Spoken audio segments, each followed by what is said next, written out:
Everyone, welcome to Kakarla academy. So yesterday వీడియోలో మనం already ఈ క్వశ్చన్ డిస్కస్ చేశాం కదా. సో ఈ క్వశ్చన్ ఆన్సర్ కూడా పెట్టడం జరిగింది. సో రాకేష్ గారు మీరు కామెంట్ బాక్స్లో ఆన్సర్ పెట్టారు కదా, ఆన్సర్ 4 లోక్సభ అని. Yes, that's right answer. So remaining వాళ్ళు కూడా ఇంటరాక్టివ్గా మీ ఆన్సర్స్ని కామెంట్ సెక్షన్లో పెట్టండి. అంతేకాకుండా నేను చెప్పాను కదా, ఒక క్వశ్చన్ మనం డిస్కస్ చేసేటప్పుడు ఆ క్వశ్చన్ నుంచి ఇంకొక 4-5 క్వశ్చన్స్ ఫ్రేమ్ చేయడానికి ట్రై చేయండి. సో దానివల్ల మీకు కూడా చాలా ప్రాక్టీస్ అవుతుంది, సబ్జెక్ట్ నాలెడ్జ్ కూడా పెరుగుతుంది. So now let us see the next question. Okay, so ఇక్కడ క్వశ్చన్ వచ్చేసరికి మనకి సచిన్ టెండూల్కర్ గురించి ఇచ్చారు. మరి ఆ క్వశ్చన్ ఏంటో చూద్దాం. In which category was Sachin Tendulkar nominated as member of Rajya Sabha?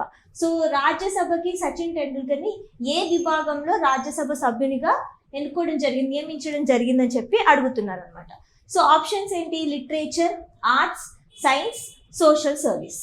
Okay, so ఆర్ట్స్లో నుంచి తను ఎన్నుకోవడం జరిగింది మనకి. సో దీనికి రిలేటెడ్ కొన్ని ఫ్యూ పాయింట్స్ కూడా చూద్దాం. సో చెప్పాలి అంటే ఇది ఫస్ట్ టైం లైక్ ఒక స్పోర్ట్స్ మ్యాన్ని రాజ్యసభకి నామినేట్ చేసుకోవడం ఇది మనకి మొదటిసారి అని చెప్పొచ్చు.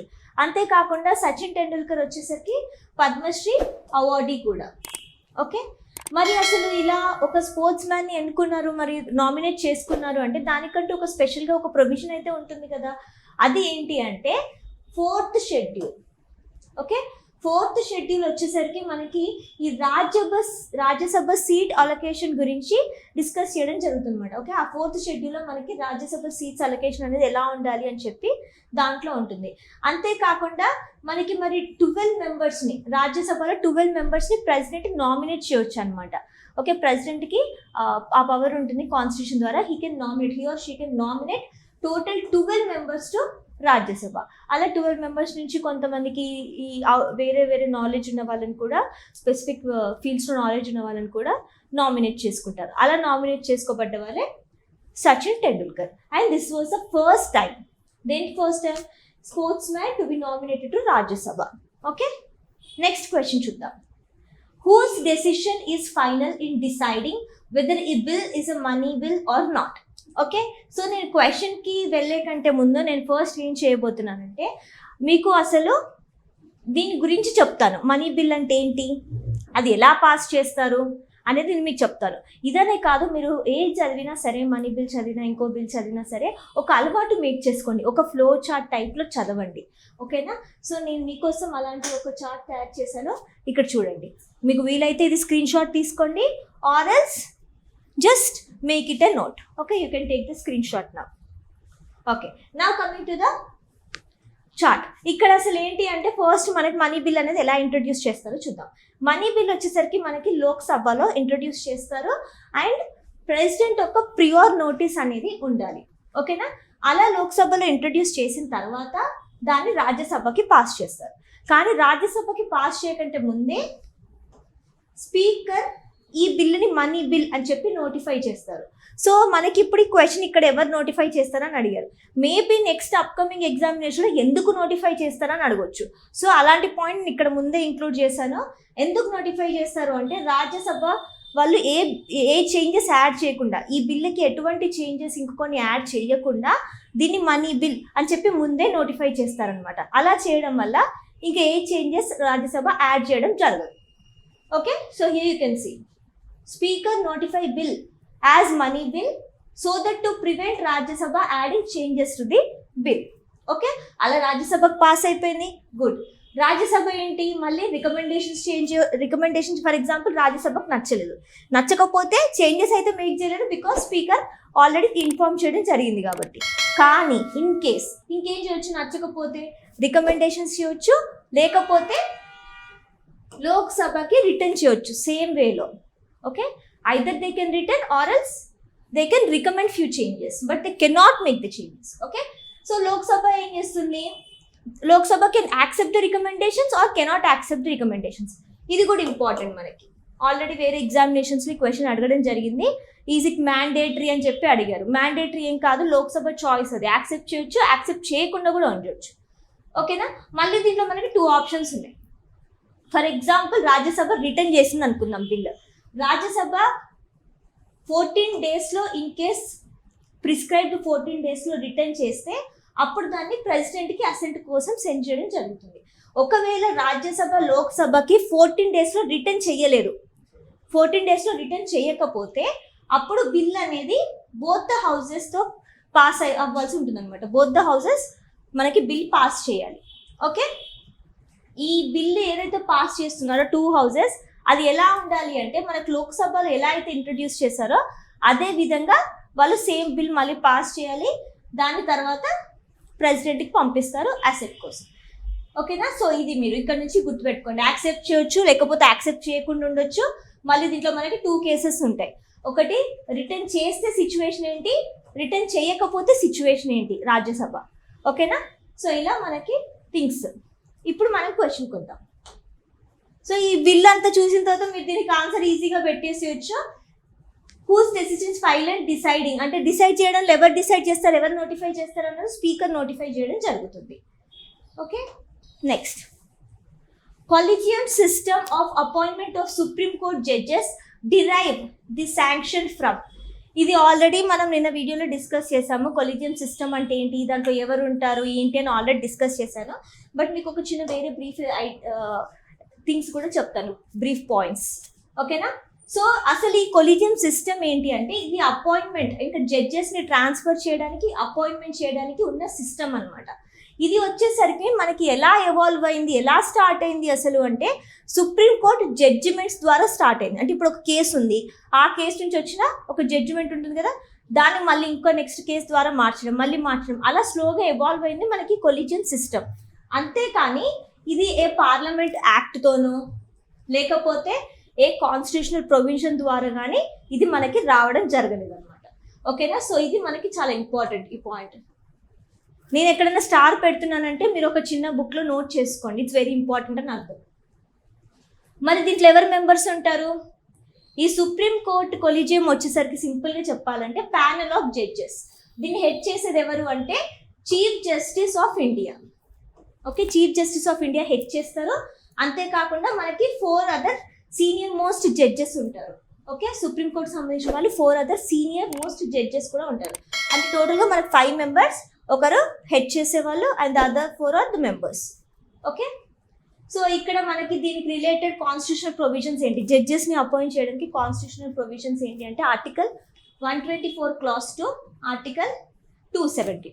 సో ఈ రోజున మీకు ఇచ్చే అసైన్మెంట్ ఏంటి అంటే ఆర్టికల్ 124 clause 2 ఏంటి, ఆర్టికల్ 270 ఏంటి. ఓకే, ఈ రెండు కూడా మనకి జడ్జెస్ని అపాయింట్ చేయడానికి ఉన్న కాన్స్టిట్యూషనల్ ఆర్టికల్స్. కానీ ఇవి ఏంటి అనేది మాత్రం మీరు చదవండి, లేకపోతే గూగుల్ చేయండి, లేదంటే బుక్లో వెతకండి, కామెంట్ సెక్షన్లో మీరు ఈ ఆర్టికల్స్ గురించి పెట్టండి. ఓకేనా? నా కమింగ్ టు ద థింగ్, ఇక్కడ ఏంటి ఎలా ఎవాల్వ్ అయింది మనకి ఆల్రెడీ తెలుసు కదా, through the judgments of supreme court, nothing but decisions of supreme court. Next question చూద్దాం. If a bill is introduced in the legislative council of the state and sent to the legislative assembly for approval, but if legislative assembly rejects the bill, what is the next course of action? ఈ statement ఎక్కడైనా విన్నట్టుందా? ఇందాక మనం ఇలాంటి బిల్లుదే money బిల్కి discuss చేసాం, చూసారా? వాళ్ళు legislative బిల్కి అడుగుతున్నారు, అలానే ఉంటుంది. అందుకే మీరు క్వశ్చన్ చదివేటప్పుడు మల్టిపుల్ ఇంకా దాంట్లో నుంచి క్వశ్చన్స్ ఫ్రేమ్ చేసుకోవడం అలవాటు చేసుకోండి. సో మనకి ఇదేంటి శాసన మండలికి సంబంధించిన బిల్లు గురించి అడుగుతున్నారు. సో ఇక్కడ ఆప్షన్స్ ఏమున్నాయి? Joint sitting of both the houses. Council may send the bill back to the assembly for reconsideration. Bill may be sent to governor for examination. Fate of bill ends. Okay. So ఇది మీకు తెలియాలంటే first thing discuss చేద్దాం అసలు bill ఏంటి అనేది. Okay, so legislative council ఉంది. ఇప్పుడు legislative council bill pass చేసిన తర్వాత ఇన్ కేస్ లెజిస్లేటివ్ అసెంబ్లీ దాన్ని రిజెక్ట్ చేసినా లేకపోతే డిసప్రూవ్ చేసినా సరే అది డెడ్ అయిపోతుంది. ఓకే, కంప్లీట్గా డెడ్ అయిపోతుంది. అంటే ఇక్కడ ఆన్సర్ చూడండి, ఫేట్ ఆఫ్ బిల్ ఎండ్స్ అనే కదా అర్థం. So answer is 4. ఓకే, మనం ఇంకొన్ని పాయింట్స్ కూడా డిస్కస్ చేద్దాం సో దట్ మీకు యూస్ఫుల్ ఉంటుంది. అసలు బిల్ అంటే ఏంటి? ఇప్పుడు లెజిస్లేటివ్ ప్రపోజల్ ఒక డ్రాఫ్ట్, ఇప్పుడు లెజిస్లేచర్ వాళ్ళు ఎవరైతే ఉంటారో వాళ్ళు ఒక డ్రాఫ్ట్ లాగా చేసి ఒక ప్రపోజల్నే ఫార్వర్డ్ పెడతారు, అదే మనకి బిల్. సో ఇది బోత్ ద హౌసెస్, పార్లమెంట్ ఒక బోత్ ద హౌసెస్ పాస్ చేస్తారు, తర్వాత ప్రెసిడెంట్ అసెంట్ ఇస్తారు, ఆ తర్వాత అది యాక్ట్ అవుతుంది. ఇది మీ అందరికీ తెలిసిందే కదా.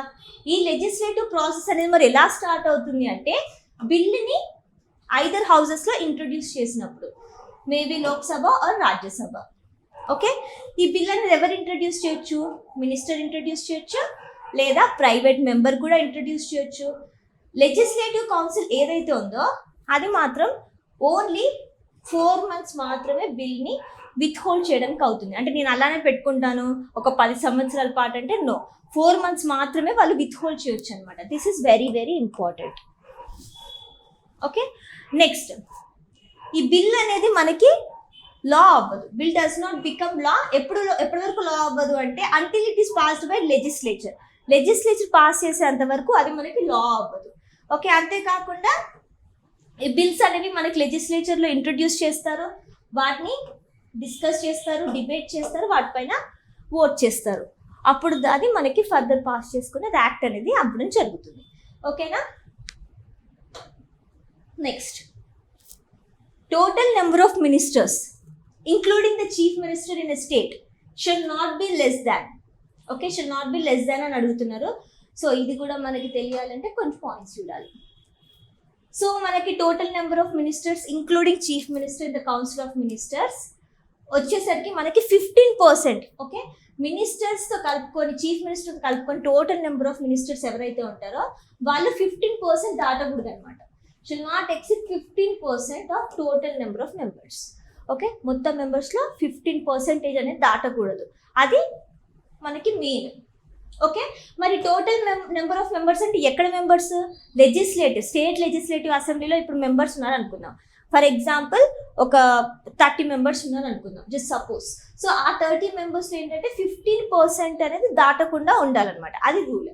సో మళ్ళీ దాంట్లో ప్రొవైడెడ్ ఏంటి, మళ్ళీ ఒక క్లాజ్ ఏంటి మెయిన్ అంటే కండిషన్, ఈ number of ministers including chief ministers 12 కంటే తక్కువ ఉండకూడదు అండ్ 15% దాటకూడదు. ఓకే, సో ఇక్కడ చూడండి, కొన్నిసార్లు ఏంటంటే మనం హడావిడిలో సరిగ్గా క్వశ్చన్ చూడకుండా 15 అని పెట్టేసుకుంటాం. కానీ కాదు, వాళ్ళు ఏం అడుగుతున్నారు? Shall not be less than అన్నారు, షెల్ నాట్ ఎక్సీడ్ దాన్ అని అడగట్లేదు, shall not be less than అంటున్నా. అంటే ఏంటి? 12 కంటే తక్కువ ఉండకూడదు. సో ఆన్సర్ ఏంటి? 1. ఇప్పుడు ఇంకో క్వశ్చన్ చూద్దాం. The remuneration of an advocate general would be. So ఇక్కడ ఏంటి? రెమ్యూనరేషన్ అడుగుతున్నారు మనకి. సో ఈ రెమ్యూనరేషన్ తెలియాలి అంటే మనం దీని గురించి కొన్ని పాయింట్స్ డిస్కస్ చేద్దాం. అసలు అడ్వకేట్ జనరల్ ఎవరు, ఏంటి అని. సో అడ్వకేట్ జనరల్ వచ్చేసరికి మనకి కాన్స్టిట్యూషనల్ పోస్ట్ అండ్ ఇది వచ్చేసరికి ఎలా అపాయింట్ చేస్తారు వీళ్ళని అంటే ఆర్టికల్ 165 ద్వారా అపాయింట్మెంట్ అనేది జరగడం జరుగుతుంది.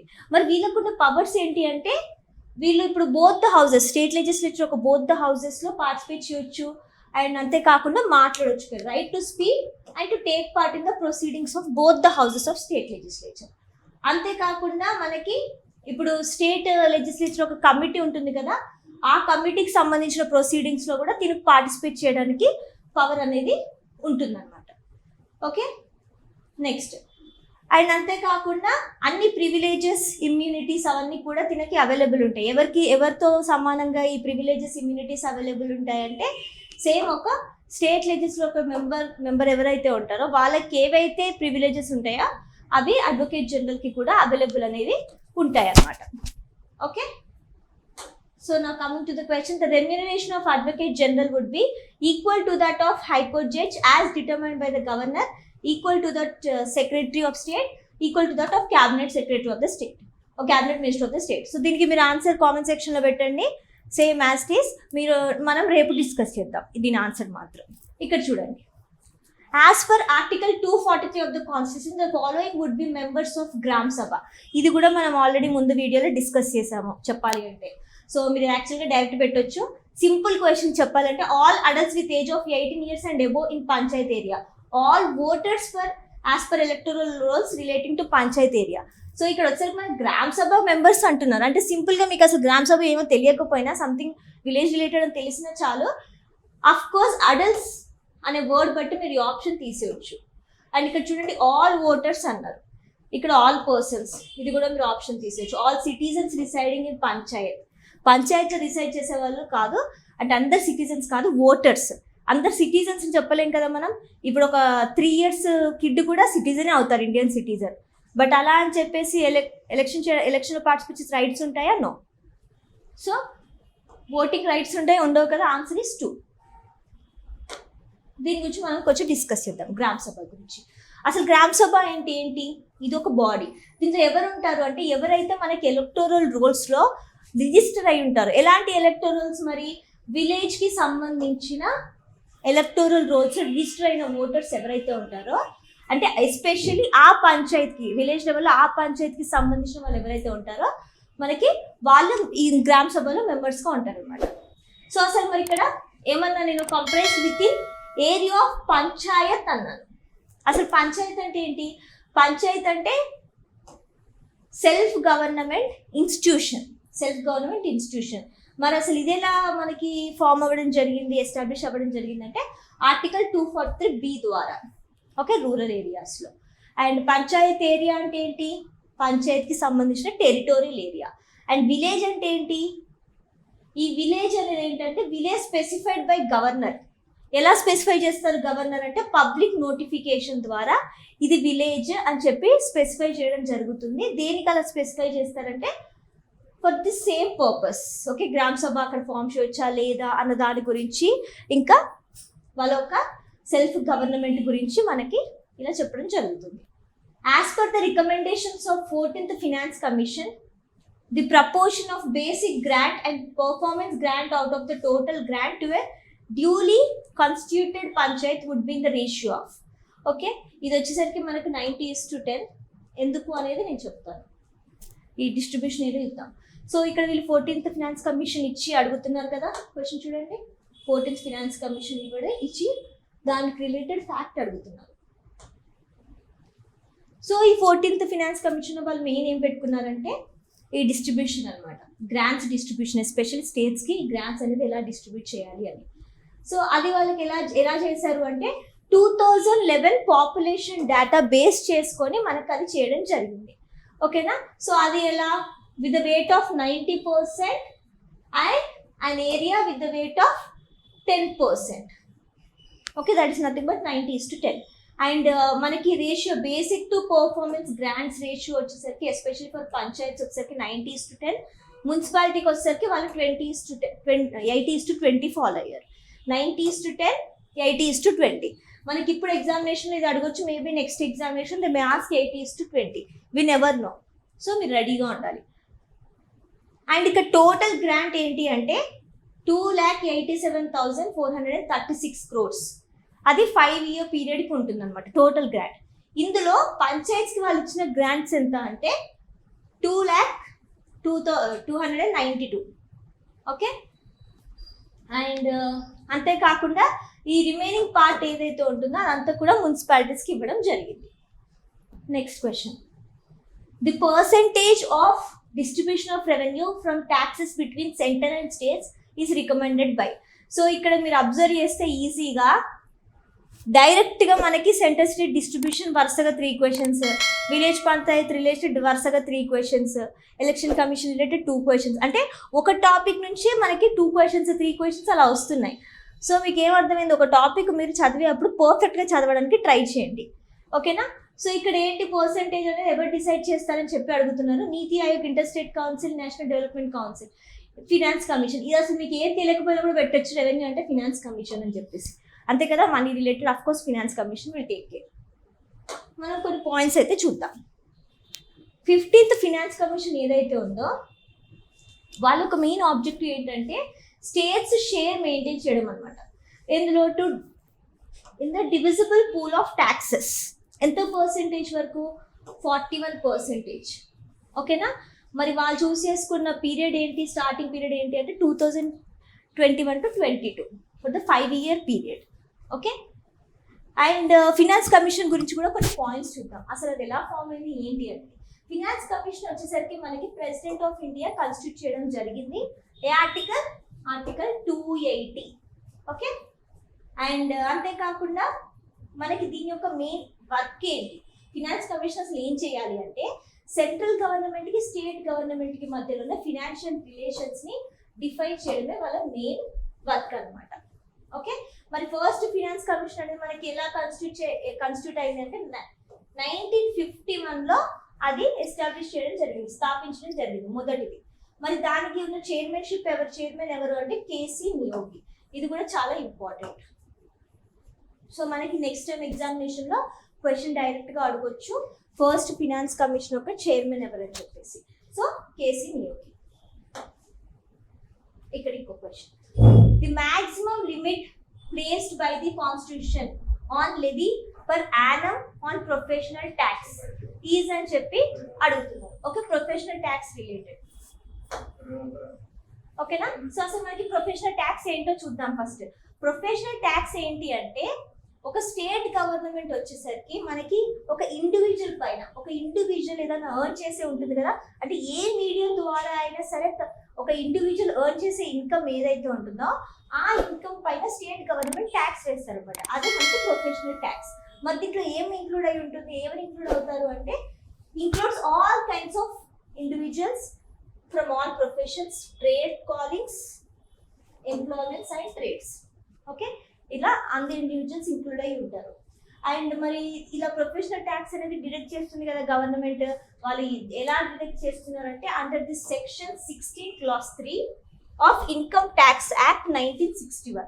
అలా అని చెప్పేసి 100 రూపీస్లో 100 డిడక్ట్ చేస్తాను నేను అనడానికి ఉండదు. There is a up limit. Okay, cap limit అనేది ఉంది. అలా మ్యాక్సిమం అమౌంట్ ఒక స్టేట్ గవర్నమెంట్ లెవీ చేసేది ఎంత అంటే 2500. ఓకే, ఆప్షన్స్ ఏంటి? Second option. ఇక్కడ చూద్దాం, ఇది మనకి చాలా సింపుల్ గా డైరెక్ట్ క్వశ్చన్ చెప్పాలి అంటే, match of following articles with corresponding states. So A article ప్రకారం మనకి ఫామ్ చేశారని చెప్పేసి ఇది క్వశ్చన్. సో ఫస్ట్ మనము ఆర్టికల్స్ రిలేటెడ్ చూద్దాం. 371 వచ్చేసరికి మనకి ఇది ఒక స్పెషల్ ప్రొవిజన్ ప్రొవైడ్ చేస్తుంది. దేనికి? For Nagaland. Okay, with the states of Nagaland. And అంతేకాకుండా ఆర్టికల్ 371B వచ్చేసరికి ఇది మనకి స్టేట్ ఆఫ్ అస్సాం.